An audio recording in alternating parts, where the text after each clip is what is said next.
côté de moi est le photographe officiel sur ce bateau. Allez, regardez, ça va bientôt être sur la gauche. Vous allez voir sur le quai de gauche une flamme dorée. La flamme dorée que vous pouvez voir sur la gauche, c'est une copie à taille identique de la flamme de la statue de la Liberté. Alors pas à l'inverse, hein, ça a été une donation des États-Unis à la France pour les remercier du cadeau de la statue de la Liberté. Regardez, on a devant nous le pont le plus majestueux de Paris, le pont Alexandre III, hein, qui était le nom d'un tsar de Russie. Et regardez ces 4 piliers avec au sommet des piliers ce qu'on appelle les Pégases, hein, qui sont ces...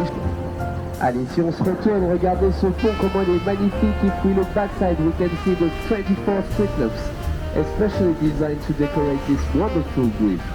In renovation for next summers. That's why you can see scaffoldings done by Egypt to France about a century and a half ago. There are just few examples of buildings like this one in Paris. Big clocks on your right. The Museum of Orsay, one of the most prestigious museums of Paris. You can see showcased or displayed on the front of the monument the next exhibitions coming in the few months. Gaudi, sculpture Mayol, but this museum is mostly specialized in painting exhibitions.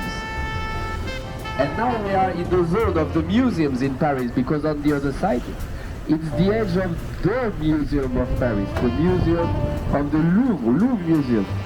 One of the biggest, maybe the biggest museums of the world, because exhibited just inside this museum more than 40,000 canvas.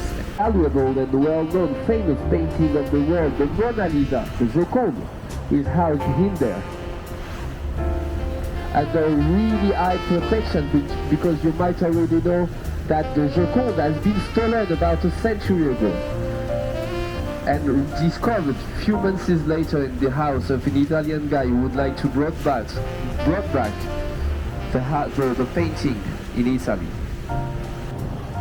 This bridge was really famous, the Bridge of the Art. Really famous because it was known as the Lock Bridge. Why there are no locks anymore on the bridge? Because there were too many and too heavy for the structure of the bridge. So they decided to all remove a few years ago, because until few years all the lovers coming on this bridge in Paris were hanging locks on it to symbolize love. The island of the city where someone is sleeping over there. The bridge in front of you, we call it the New Bridge, but ironically it's the oldest bridge of Paris, almost 500 years. And it's the first bridge in Paris to be set up with stone material. Allez, maintenant on est dans le cœur historique de Paris, hein. Comme je vous l'ai dit, sur la gauche c'est une île, l'île de la Cité, plus ancien quartier de Paris. D'ailleurs il y a 2000 ans, hein, les premiers habitants qui se sont installés sur cette île, on les appelait les Parisis. Ils ont tout simplement donné leur nom à la ville de Paris, hein. C'est pour ça maintenant qu'on appelle cette ville Paris. Now we are getting inside the historical part of Paris. On your left, now it's an island, the island of the Cité, the oldest quarter of Paris. 2,000 years ago, the first inhabitants who set up on this island, their name, the name of those peoples, were the Parisi, was the Parisi. They gave their name to the city of Paris, Parisi, Paris. On the other side, on your right side, now it's the edge of the Latin Quarter, the college. The Sorbonne First University in Paris is located in this area. Notre-Dame de Paris, une des plus anciennes cathédrales de France, hein, et d'Europe, bien sûr. 850 ans d'histoire, Notre-Dame. Et voir les fameuses gargouilles, hein, qu'on peut voir tout autour de la cathédrale. Hein. Alors on les a surnommées les gargouilles parce que à l'origine elles servaient de fonction d'évacuation d'eau en fait. About 800 years. And if you look up there on the towers, you can see also the famous gargoyles, really famous gargoyles all around. Well, now you can look up there. Can you see up there? We can see really well all the gargoyles. It's still 7 years of work to completely rebuild the monument.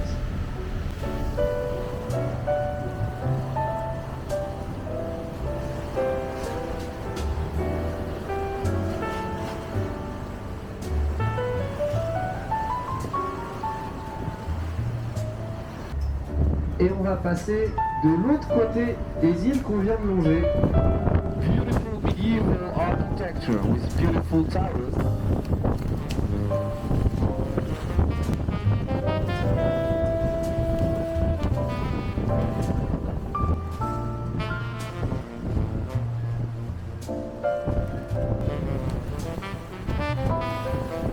Elle a été inaugurée en 1889 pour une exposition universelle. Elle faisait tout simplement 300 mètres.